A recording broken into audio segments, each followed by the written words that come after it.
하나님 감사합니다. 우리를 아끼셔서 우리가 죄와 허물 가운데 살아갈 때조차 말씀을 보내셔서 우리를 돌이키고자 하는 하나님의 사랑의 열심으로 말미암아 감사를 드립니다.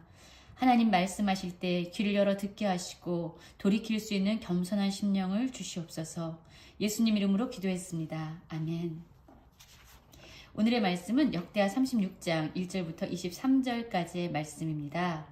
오늘의 말씀으로 역대하는 마쳐지게 되죠. 우리 함께 말씀을 살펴보시기 전에 말씀을 꼭 개인적으로 읽으시고 묵상하는 시간 가지시기 바랍니다. 36장 1절입니다. 그 땅의 백성이 요시야의 아들 여호아하스를 세워 그의 아버지를 대신하여 예루살렘으로 왕으로 삼으니 라는 말씀으로 시작하고 있습니다. 우리는 어제의 말씀에서 요시야가 39살에 죽음을 당하는 그런 이야기를 보았습니다. 일평생 하나님을 섬겼고 하나님이 보시기에 정말로 선했던 왕이었지만 그 이후에 있을 이 땅의 처참한 아주 비참한 광경들을 보지 않게끔 하나님께서 그에게 은혜를 주셨습니다.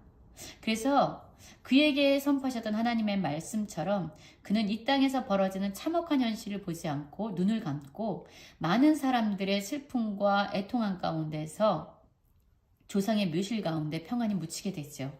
그리고 나서 그의 아들 여호아하스가 왕이 됩니다. 23세의 왕이 돼서 3달간 나라를 다스렸는데요. 애굽 왕이 와가지고 여호아하스의 왕위를 폐위시킵니다. 그리고 그 나라 가운데 100달란트와 금 1달란트를 벌금으로 내게 합니다.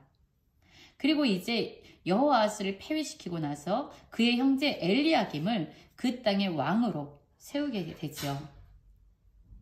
그리고 그 전에 왕이었던 여호아하스는 애굽으로 잡아갑니다.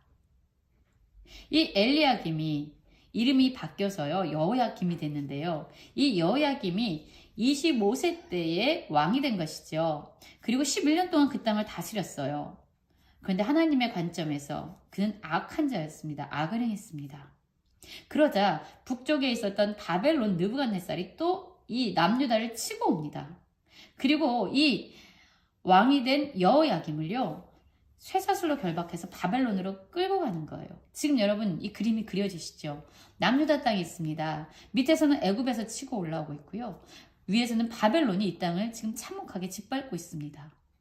남유다에 세워진 왕들도요. 그의 백성들이 왕을 뽑고 섬기는 것이 아니라 남쪽인 애굽에서 올라와서 왕을 세우고 다시 빼앗고 다시 결박해가고 다른 사람을 왕으로 세우고 또 다시금 바벨론 왕이 와서 왕위를 폐하고 자신이 마음에 드는 사람을 왕으로 세우는 이러한 지금 남유다 땅이요. 남쪽과 북쪽의 강대국에 의해서 지금 처참하게 무너지는 그런 모습을 보이고 있습니다. 그리고 나서 이 여호야김이요 바벨론으로 잡혀갔어요. 그 다음에 이제 또 누가 왕이 되냐면요 그의 아들인 여호야긴이요 왕이 됐습니다. 이 여호야긴은요 말씀을 보면 되게 좀 기가 막힌데요. 왕위의 8세 때 왕위가 됩니다. 그리고 나서요 석 달 열흘 동안 그 땅을 다스렸어요. 여러분 8세가 됐는데 꼬마 아이가요 3달 열흘 동안 그 땅을 다스렸습니다. 그런데 하나님의 평가가 어땠는지 아십니까? 여호와 보시기에 악을 행했다라고 이야기하고 있습니다. 여러분 이 여호야긴은요 지속적으로 그의 조상들 그의 아버지 그 전 세대들이 얼마나 하나님을 떠나서 악을 행했는지 계속 보아왔습니다. 8세인데도요 하나님 보시기에 악을 행했다라고 얘기하고 있습니다.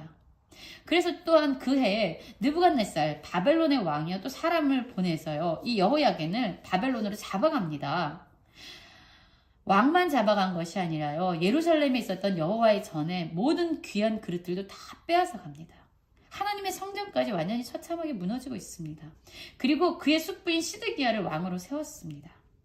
이 시드기야가 왕으로 오를 때는요 나이가 21세였습니다. 시드기야 역시 여호와 보시기에 악을 행했습니다.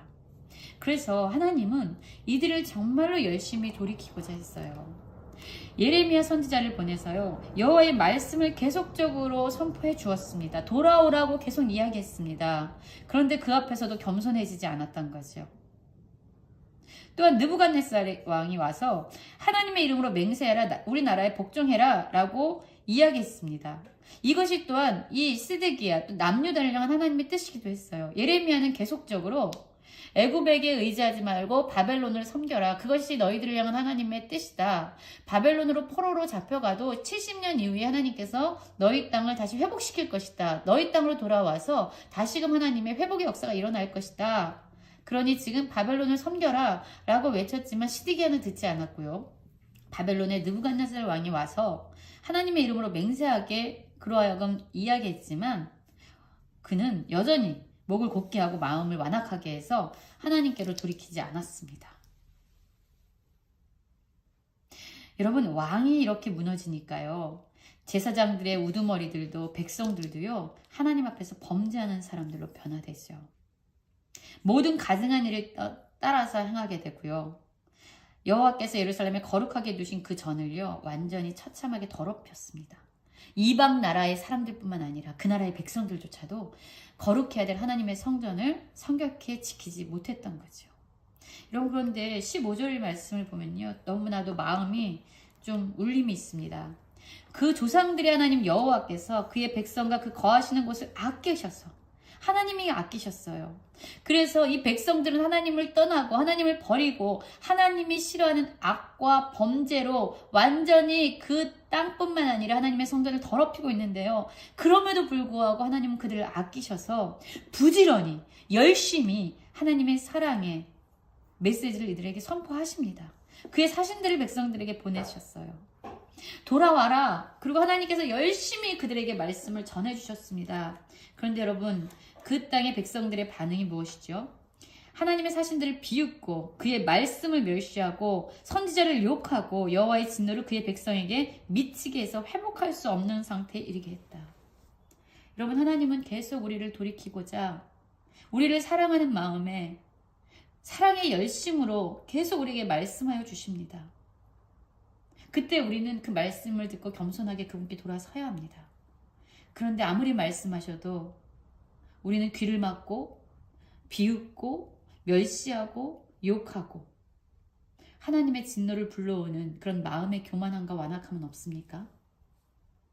마침내 하나님께서는 이제 더 이상 회복할 수 없는 이 남유다의 백성들을요, 바벨론의 왕의 손에 맡기게 되죠.